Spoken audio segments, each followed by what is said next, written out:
What's up, everybody? Dave from Sandric Cemetery. Can't let a year go by without making a new tombstone. So I'm doing the old styrofoam cooler. Got this for $4. Typical standard cooler. You can see, not using the lid.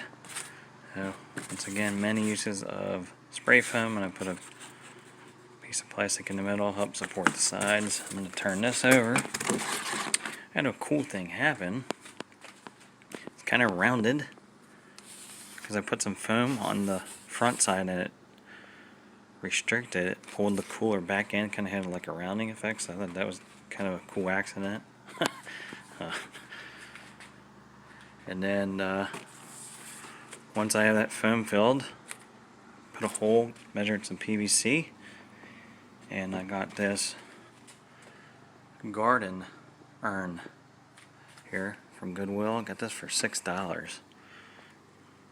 So I foamed some PVC with the length, cut the hole in, so Halloween that will stay in place like that, and I'll just put a piece of rebar up through the PVC into the ground, and that should keep it in place for Halloween.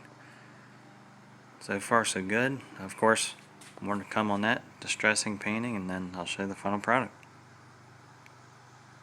It takes a lot of dry lock, but it's turned out good. It's like the second coat. I'm going to put one more on it and work on aging it. Some moss, but it's coming along pretty good. And then I got a coat on the garden urn so far.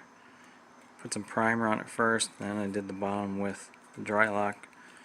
Put some holes in the bottom because most likely we'll get rain here in Ohio, so this way it drains. But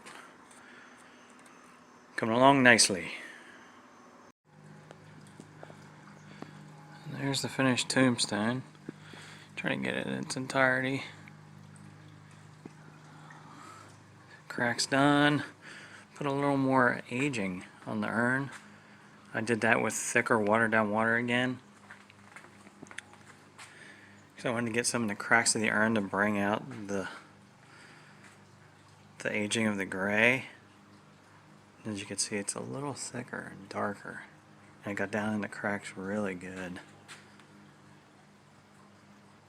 And then the same with that, I got some down there to make it pool a little more, and down at the edge of the base of the urn and the cracks.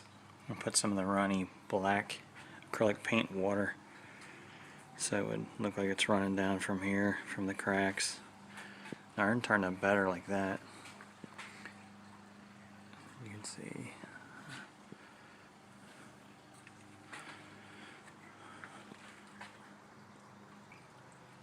There's a shot of it with a little side light. I'm trying to get in some different lighting so you can see it. You can see it a little more. Not so much. But what I did basically was, here's I get an old spray bottle with paint. Of course the sprayer stopped working because I forgot to rinse it good. But what I did was take the bottle straw here, got some, and I would dab it on in all the crevices and areas where I would want it to run, and it would just run down, give it more of a natural run look. And I did that for all the cracks, like I said, to the garden urn, then the cracks in the tombstone. And then to finish it off, I did get a bowl full of water, a little bit of water, some white paint, and I used an old toothbrush. I saw a couple hunters do that method over years, and it gives it a texture effect. It kind of makes it pop out. There's some you can't see, some white, but some you can barely see, but I think it really makes it pop, the gray and the black pop, and on the urn it gives it a little more texture too. So there's my tombstone out of a styrofoam cooler.